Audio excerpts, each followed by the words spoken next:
In our first story, the Inspector General of Police, Dr. DCOP Christian Teteyonu, and the Chief of Defense Staff, Major General William Ejapong, have reaffirmed the commitment of the security services to strengthen interagency collaboration in addressing the security needs of the country, including the security situation at Bawku. This is after the area witnessed some violent scenes leading to the death of some civilians and security officers. Now let's engage Dr. Victor Doke, security analyst, and Austin Game, who is also an alternate dispute resolution expert. Welcome, gentlemen, to our desk this morning. Let me start with you, Dr. Doke. The IGP and then the CDS are collaborating to ensure security in Bawku is strong. What do you make of this collaboration in the recent spate of events? Well, thank you very much. Good morning to you and then my co-panelists. I think it's very necessary for the IGP and then CDS to meet, deliberate, and then come up with modalities, try to restructure what is not going on well, and then come up with ideas with regards to how they can better equip the men capacity-wise, operational-wise, and then, try to effect their mandate in the Upper East region appropriately and then effectively. So I think this meeting is to also strengthen their relationships in the past, because we've had some incidents and issues with regards to how they cooperate. We can talk about the Ashaman incident and all that. And there's a new leadership. So it's appropriate for them now to meet and then also see where they can, better up with regards to operational mechanisms in especially Bawku, first most, which is a priority as of now, and then the country at large. So I think it's in the right direction. And I think with regards to how they will cooperate and then come out with modalities for the Bawku conflict, these two men, although they have been in the team for some time, there's been handover notes. They have, been abreast to situational reports. They've been abreast to. So I think it's just following up to where their, predecessors left off, and then we'll see how different they can manage the situation and then improve, civilian trust for them, which is very necessary in building that, cohesiveness and then coexistence, not only for the citizens in Bawku, but also with regards to they themselves and then the people in Bawku and its environs. Well, Dr. Doke, looking at the complex ethnic, political, and also historical layers of this conflict that Bawku is faced with now, how does this interagency security task force proceed? Looking at what happened over the weekend, there's quite a low morale in the security, agencies, there, especially the police. And with this step moving forward, how do they proceed? Well, I think that's a very good question. That brings to mind, how about if when the IGP was visiting, he, should have probably gone with his partner, the CDS, and then the other chiefs to whip up morale in general. But as you rightly said, the morale is somewhat down, because then if you have two of your people gunned down in this, disasterly act, then you are sure that there would be some, level of morale which has been dampened. But I think all is not lost. What can be done is to still assure the men on the ground that this is a national call.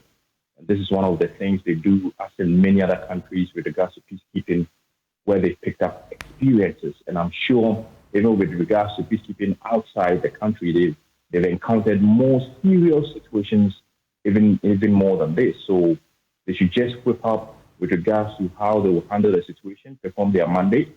And the leadership should also ensure that they communicate regularly with the men on the ground.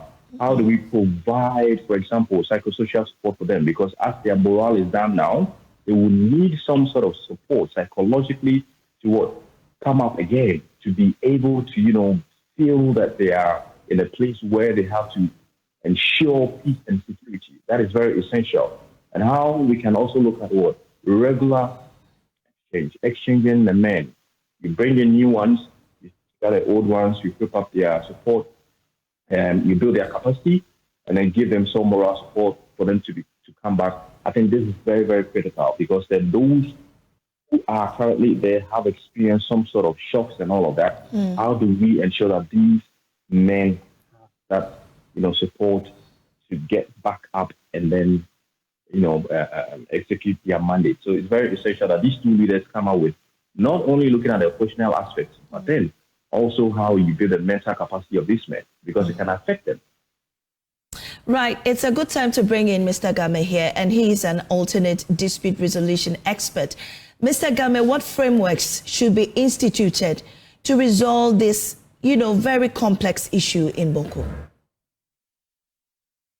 Thank you, my friend. Very complex indeed, but resolvable. The reality is that Ghana, it appears that we have not yet come to terms with what mediation represents.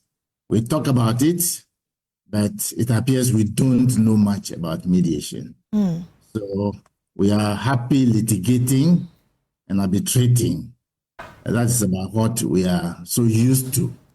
And so when a real professional or so is talking about mediation, it sounds like some effortless effort being made. But that's not the case. Let me put it this way for you. Bawku issue, I've started speaking about Bawku issue well over 15 years ago, knowing that the only civilized way of resolving this matter is through proper professional mediation, not just any kind of mediation, not arbitration. So, because arbitration is even tougher than sometimes going to the Supreme Court. Supreme Court, you can have opportunity to go for a review, but arbitration properly done is confirmed, and that's the end of it. But mediation is such a civilized way of getting parties who are into conflict of this nature to either voluntarily agree to have the matter resolved through mediation or a mandatory mediation, especially the kind we have now is what you want to describe as state mandatory mediation, but which the Otum Force Committee will have no choice than to use real professional mediation process in getting the matter resolved. A completely impartial approach. And I think I have a lot of respect and honor for him and his team, but we are millions of people in Ghana. We are available in the event that he will need the support of other people. We will avail ourselves to support them, but it's a resolvable matter.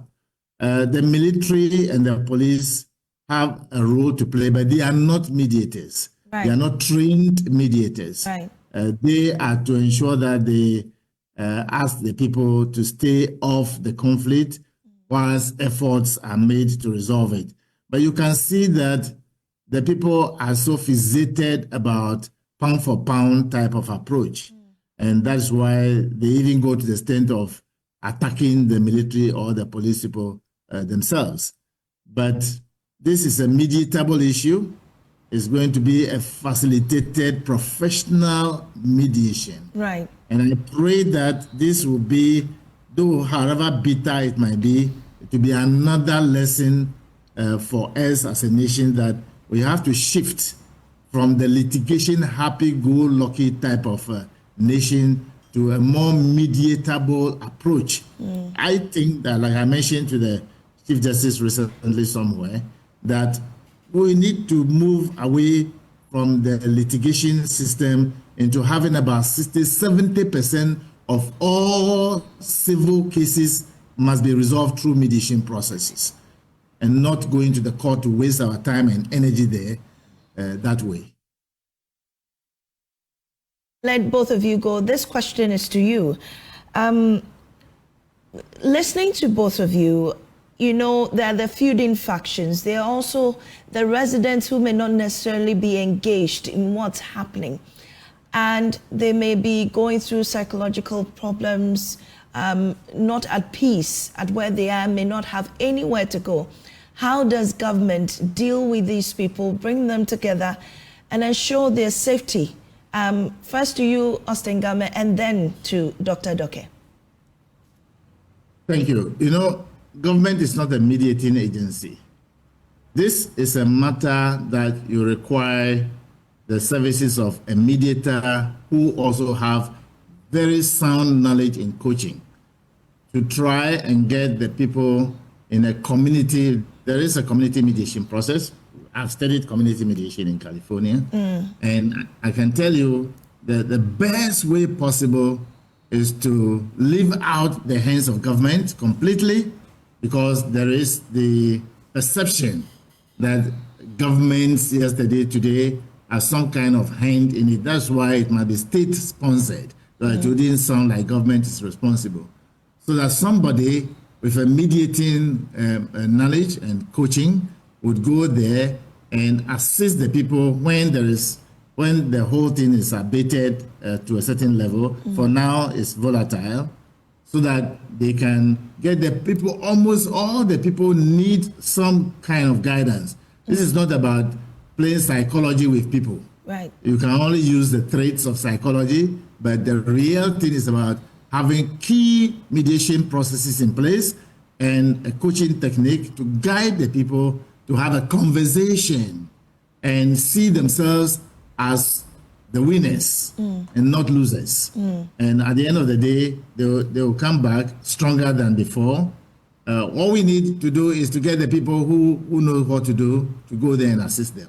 Right. But we all stand by to help the 2-4 committee first. Right. Dr. Doke, also to you, in high-risk zones like Bawku, state forces operating there and whatnot, how do they ensure transparency, trust? I mean, at this moment, we do not know who to trust, but how do we generate or rebuild that trust that has so much, that has dissipated so much? Right, thank you. Before I go into the trust issue, let me add on to what my senior colleague said. So with regards to, getting the people in line to sort of like let them feel safe, we have the local grassroots committee, the Bawku Inter-Ethnic Peace Committee there. And this times like this, as Mr. Game said, the place is volatile. So this is the only institution that we have that can work, comprising of all members of the ethnic groups. You have a local NGO, the Bele Musa Development Agency. Then you can have the National Peace Council giving oversight to this NGO, who is a peace building facilitator for the committee. And the committee will now liaise with all ethnic groups there. I think this is doable.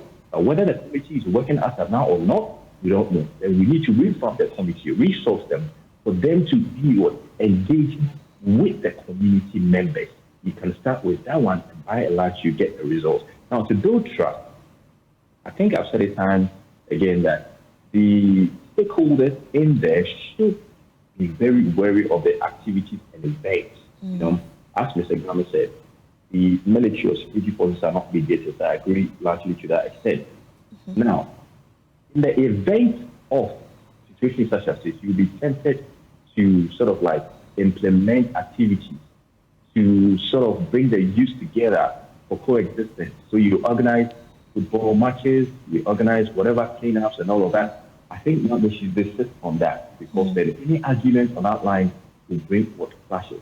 Right. Going forward, have we even thought about how we can use the women as peace building tools? Right. It is one area that stakeholders need to look at. As Mr. Game said, the availability of people who know much about the conflict are there. If they call on those people, they can give out ideas. Using women as peace building facilitators also helps in this case. They are the ones being affected the most, and the children, at the end of the day, most of them are left as single parents. So they know much about peace building. Let's not forget about it, or think they don't know. building trust among the people is just sticking to your mandate. Whatever you have to do, you stay neutral and don't, delve into matters of culture and tradition, which is very, very serious, because this is a conflict about tradition, about culture, irrespective, it's about land also. You don't delve into such situation.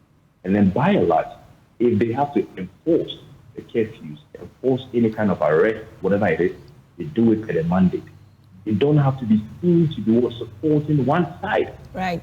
So that we wouldn't have issues like we had the last time about the market incident. And I think with all of this, we also have to remember those stakeholders, the politicians, to stay out of the conflict with regards to trying to visit at this critical time, because it won't be good. To stay out of it, and let the O24 committee work, and those who have been called to support the process, let them come out with ideas, the roadmap, and every stakeholder will be mandated to implement it so that we can bring finality to the case. Thank you so much, gentlemen, for joining our desk this morning. You had the security analyst, Dr. Doke, and then alternative dispute resolution expert, Mr. Game there. Now moving on, the National Road Safety Authority is asking Metropolitan, Municipal and District Assemblies to remove all advertising billboards mounted on pedestrian bridges and vehicular footbridges within 21 days. Now, this directive is part of many others the National Road Safety Authority is putting in place to ensure safety on Ghana's roads. And we've been joined by Abraham Amaliba, he's Director General of the National Road Safety Authority, now in our studio. We're grateful for your time here this morning. You're welcome. Thank you for having me. Good morning to you. Good morning. Good morning. Good morning. And so why this directive at this time? Well, the National Road Safety Authority is mandated to ensure that we reduce the incidence of road crashes, injuries, and fatalities. So ever since I took over, it has been my policy to ensure that we meet this objective. The accident rate in this country is way too high, above the international acceptable standards. And indeed, in Ghana, you are likely to die out of road crash or road accident than the sickness, the disease that you are suffering from.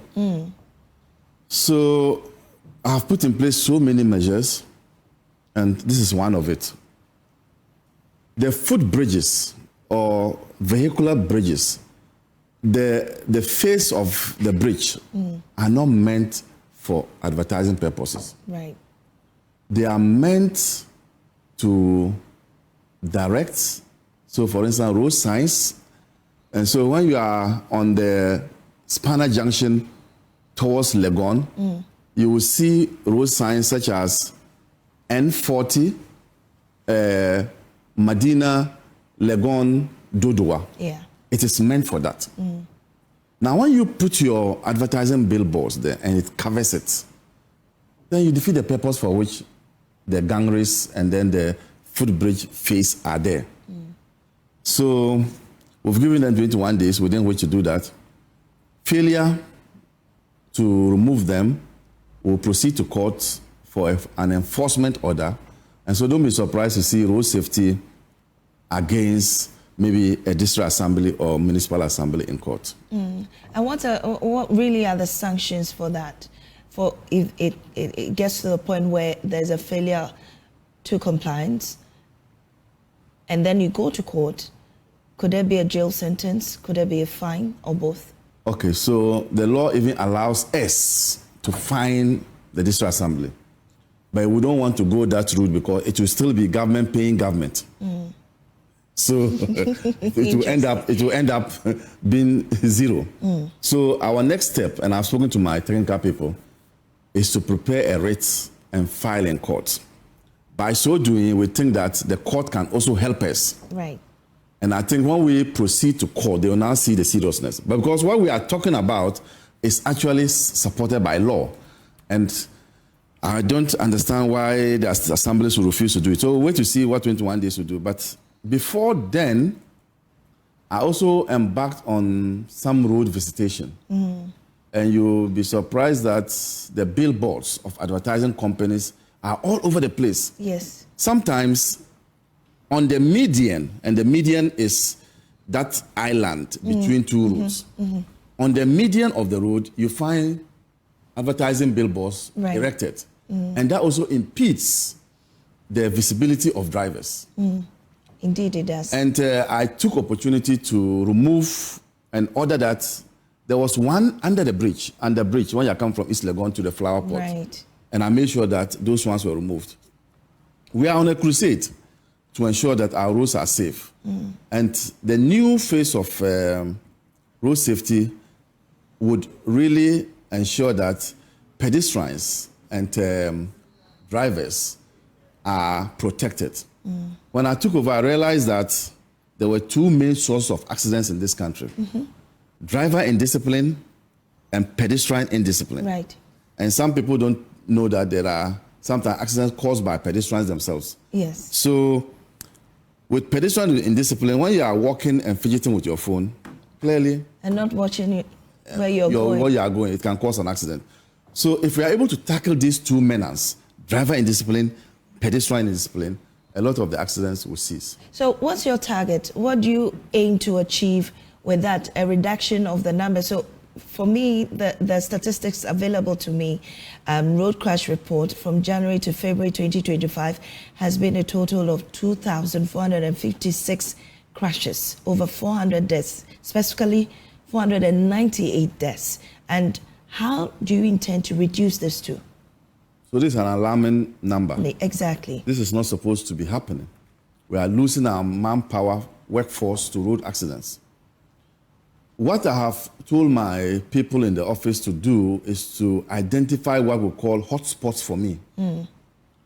So, for instance, on the Accra-Kumasi Road, there is a portion towards Konongo. That portion is one of the hotspots. There's also one at Brim River, where the rail guards supporting the river or supporting the road are all falling off, so vehicle can easily fall off. On that one, I've issued a compliance notice to the Highways Authority to fix it. And I'm told the last time I got the information, they are working to go and put the rail guards there. So we can reduce this by looking at hotspots and looking at what to do, engineering. You know, sometimes the engineering of the road too could be the problem. So what can we do to ameliorate it? Yes. I work closely with the highways, urban roads, feeder roads. I am a regulator of these institutions. Indeed you are. So hotspots, if I get the full complement of the hotspots all over the country, then I can now design a policy to deal with it. So you've not even begun the conversations with them yet on No. Now there are individual areas or isolated areas that I have dealt with. I just told you about the Brimstone River. Yes. But I want a comprehensive one. Nationwide. Right. Because we are not just dealing with Accra and Kumasi. But areas that have come to my attention, I have drawn the attention of the institutions to deal with it. People misunderstand our role. When there's no traffic lights, they think it's road safety. When there are no road markings, it's road safety. No. When it comes to road markings on, say, urban centers, is the urban roads. Road markings in our districts is the feeder roads. Road markings on our highways is the highways. Now, street lighting is not our responsibility. It's the responsibility of your district assembly. Indeed. Energy Commission gives the district assembly money to fix the lights. Ours is to say that, hey, why haven't you fixed here? This is causing accidents. It is not good for road safety. That is our role. Strengthening your regulatory role over these ones. Yes. So how far with that regulatory, position that you have you intensified that? Because, in previous years, we've not seen much of that. Often we go to the, institutions responsible though, but your oversight responsibilities to bring the attention to these incidents have been less in previous years. I'm happy you are talking about intensity. in the past years, hardly did you hear of road safety engaging in these activities publicly. Indeed. As a lawyer, when I took over, I noticed that the institution is a sleeping giant because when it empowers the Road Safety Authority to do a number of things. And so I told my people, look, things are going to change. And I'm the first director who is not coming from within the ranks. I have come from outside. Yes. So I told them that the things you do regularly are not going to be the things I'm going to do. And that's why now, frequently, you see us, out there. I have met with transport operators, DVIP, all those people, Intercity, all those Metro Mass, STC. I've met with them. And I've told them point blank that with the spate of accidents happening all over the country, I am going to introduce what is called speed governors. That is, you will call them speed limiters. Okay. For intercity transport. That, for me, is the only way to reduce the accidents. When you find these vehicles on highways, they overspeed. What will be the role of the governors? What will they do? It would reduce, you can't go beyond a certain limit. So will these be trackers positioned like on the vehicles? Yes, they are that like will track? So when they go over the speed limit? One, it won't allow you to go over. And two, when you are approaching that limit, it will start beeping. And the passengers have a duty now to tell you that, driver, you have to reduce your speed. Does it have the ability to stop that car in its track? So that will now depend on the kind. There are various engineering systems.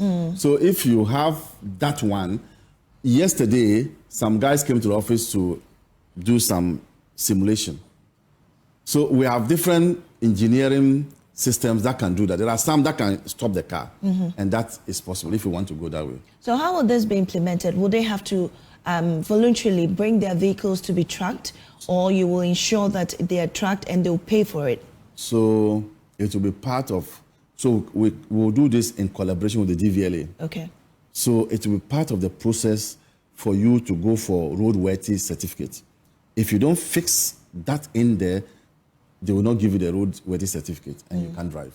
Talking about the DVLA, a colleague of mine went to the DVLA office for a license renewal and was told that it has been suspended because the assemblies haven't had new, heads yet.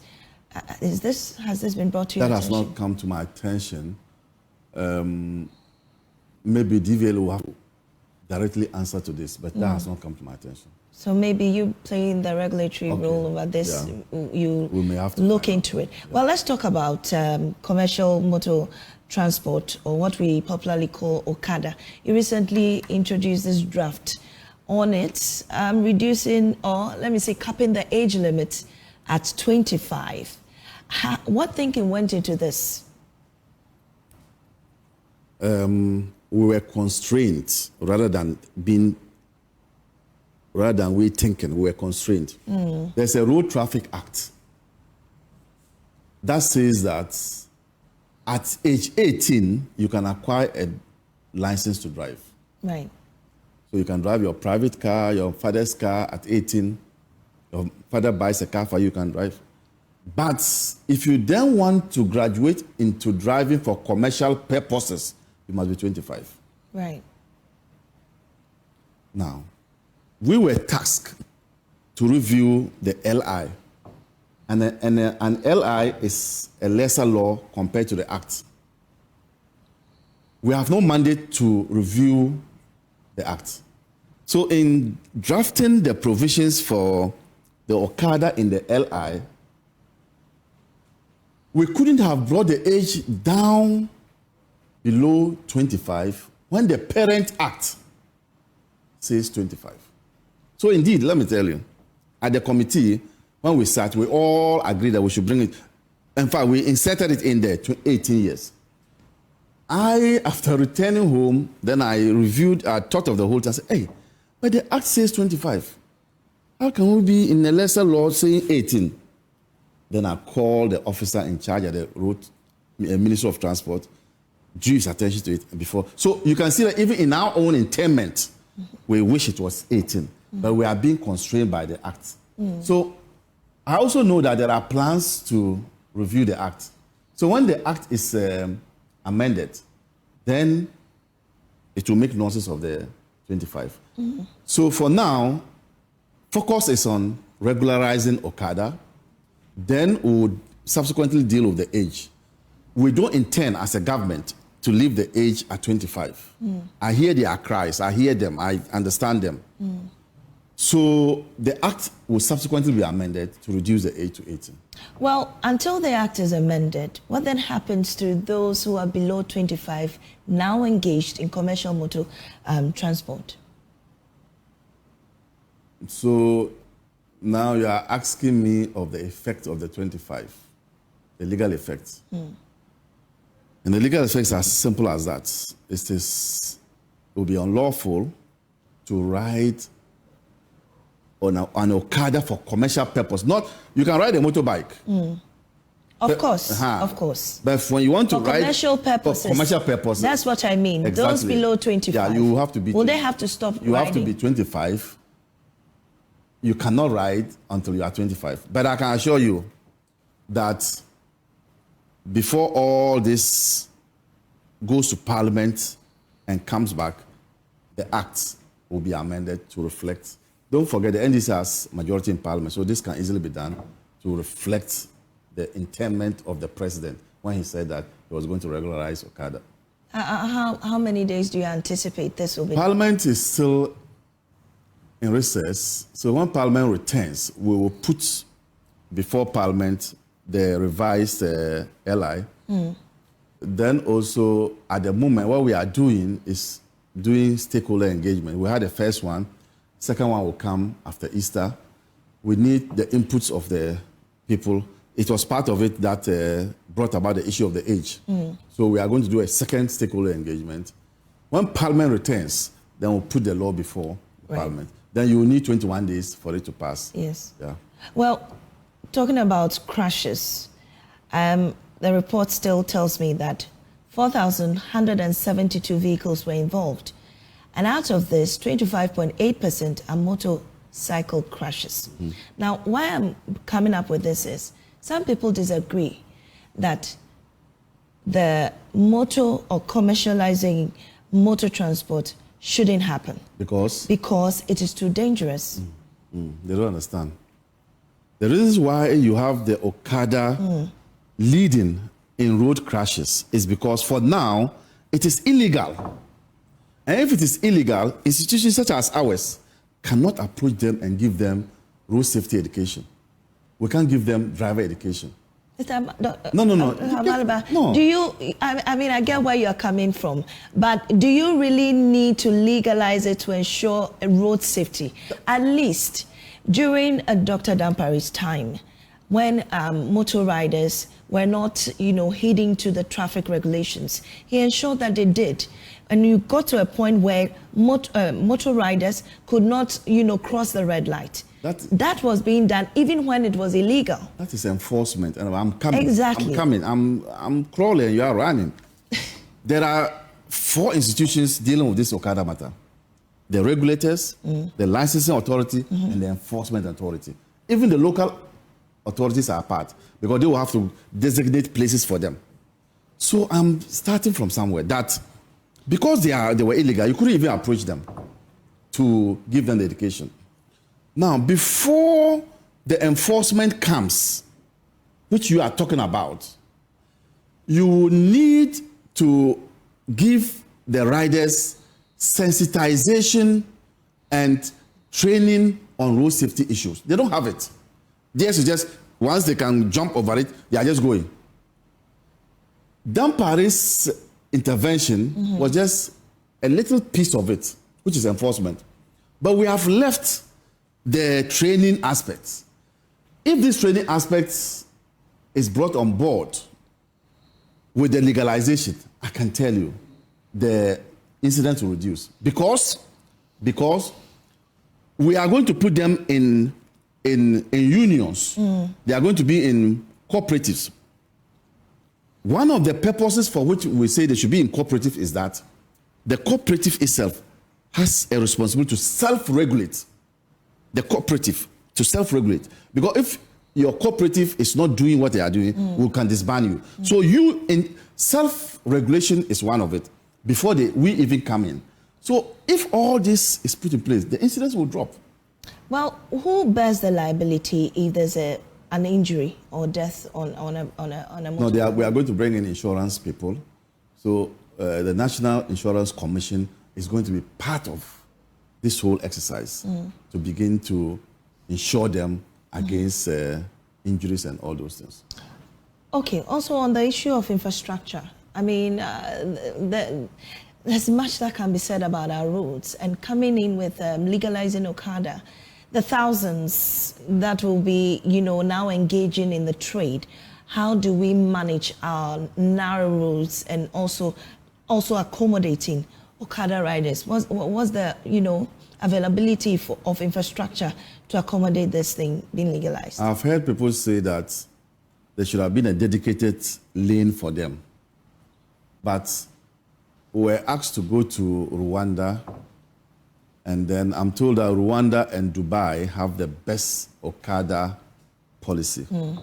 When we went to Rwanda, for instance, there was no dedicated route.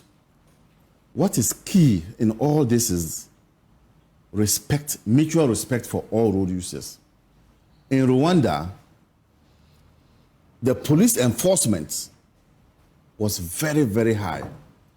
Now, in Rwanda as well, they had cameras stationed at each point of the roads. And so it deters people, riders, from misbehaving. Luckily for us in Ghana, there's a program coming called Traffic Tech. Right. In fact, they even started the testing of the program where people were given spot fines. It's also called as the spot fine.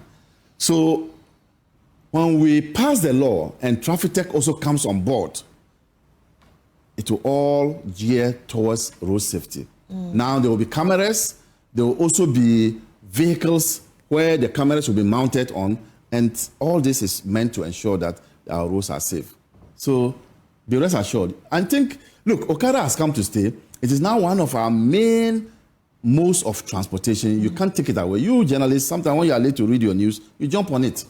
I don't. You don't, okay. I don't. You've really never don't been found in that situation. I'd rather be late than to jump on You won't come and read the news? Because I fear for my life. Really. Okay, so we'll make it safe for you. Now, when you go to some communities, vehicles don't ply those roads. At major intersections and joints, when you are driving into the hinterlands, you see Okada people waiting there. In some places, it's only on market days that vehicles go. So their role is to as it were, plug into the area that our vehicular transportation has failed us. Has failed us. Yes. All right. Well, just before we go, we have just 30 seconds for you to go. When will this law be passed? Like I indicated to you, when Parliament resumes. So when Parliament resumes and we put the law before Parliament, start counting 21 days and it will pass.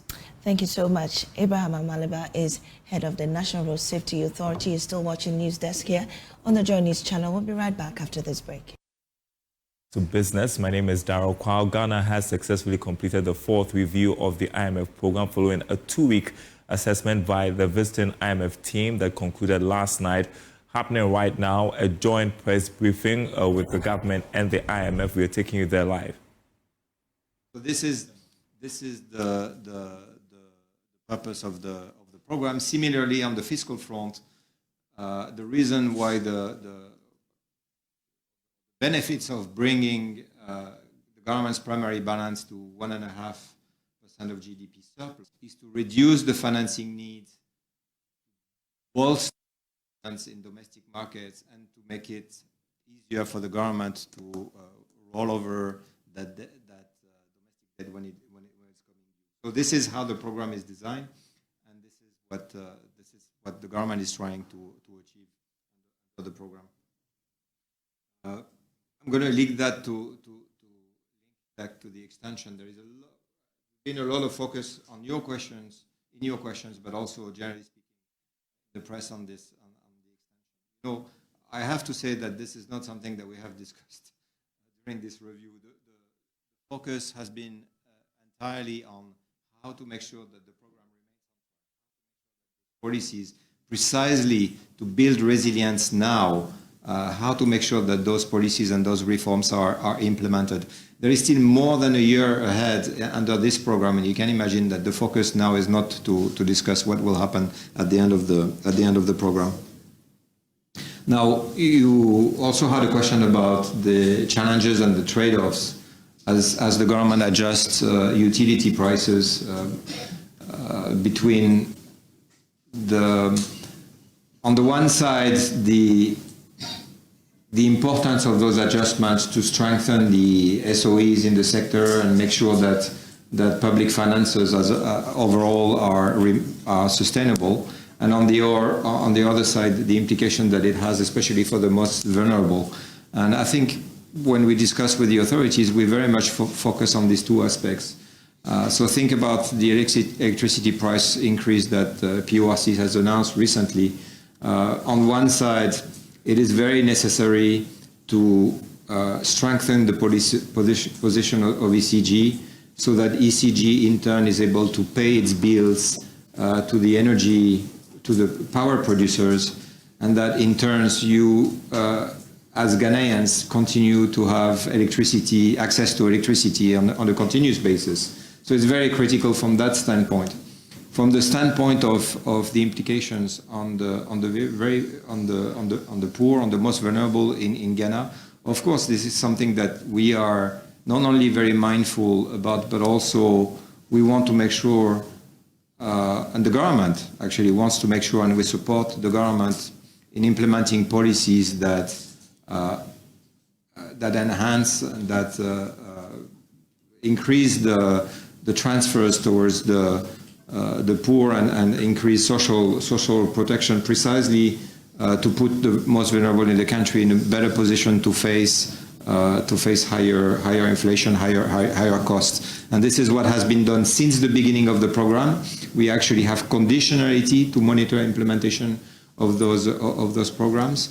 The 2025 budget has continued with these policies by significantly increasing for example, the benefits, the LEAP program, the capitation grant, etc. All of those social programs that are very critical to that endeavor.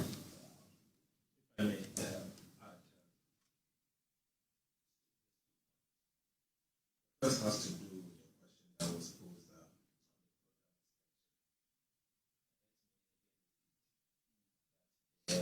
this mission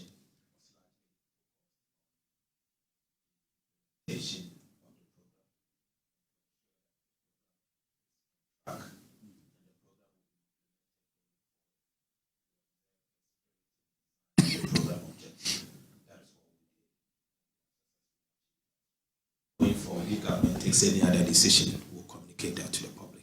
Thank you. Thank you so much, Honorable Minister. At this point, if there are any closing statements from the team. I just want to add that we are extremely grateful to Stefan in particular and the team for a great work done. It was a very difficult 2 weeks, a very intensive 2 weeks. It's not that simple. You may obviously be aware of what goes on, but it has been extremely difficult 2 weeks. The team from the Ministry of Finance, the technical team, they've been so amazing, and they've worked day in, day out to achieve such a result. I can't say all of this without mentioning the Central Bank. The Governor and his team, thank you once again for putting together a great show. As I've said, it looked extremely bleak in the beginning, but today we are here celebrating the successful completion of the fourth review. I'm sure most of you, even the media, you may be surprised that we've achieved such a feat, but everything is possible, and it depends on you. If you are determined to implement it, you can implement it.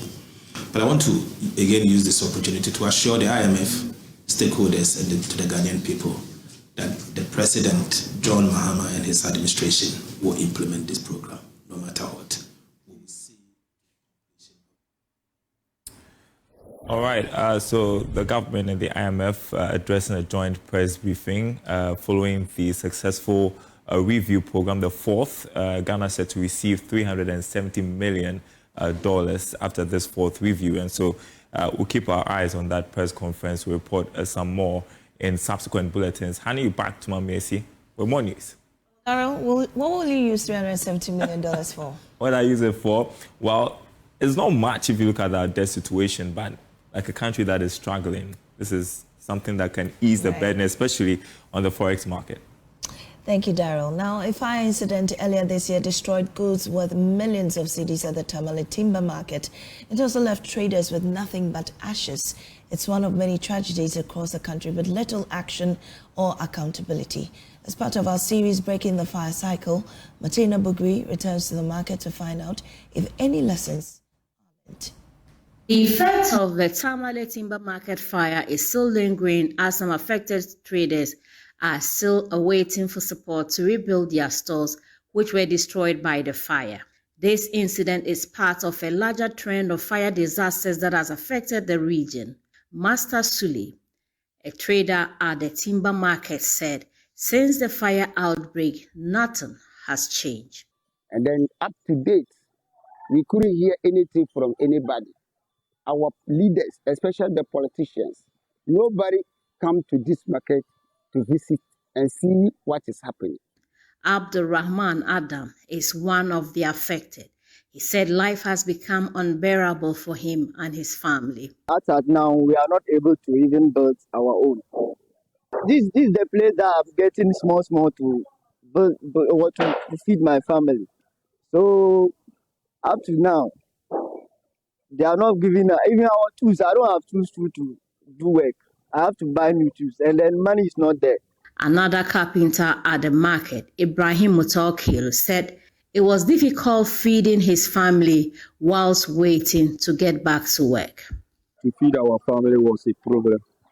And even some of our machines, we couldn't repair it. Some are here. It is broken down.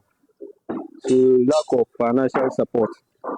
It is not only the market that nothing has changed. The fire service mandated to tackle fire situations in the region said they are still grappling with over 8 fire tenders, shortage of water, among others.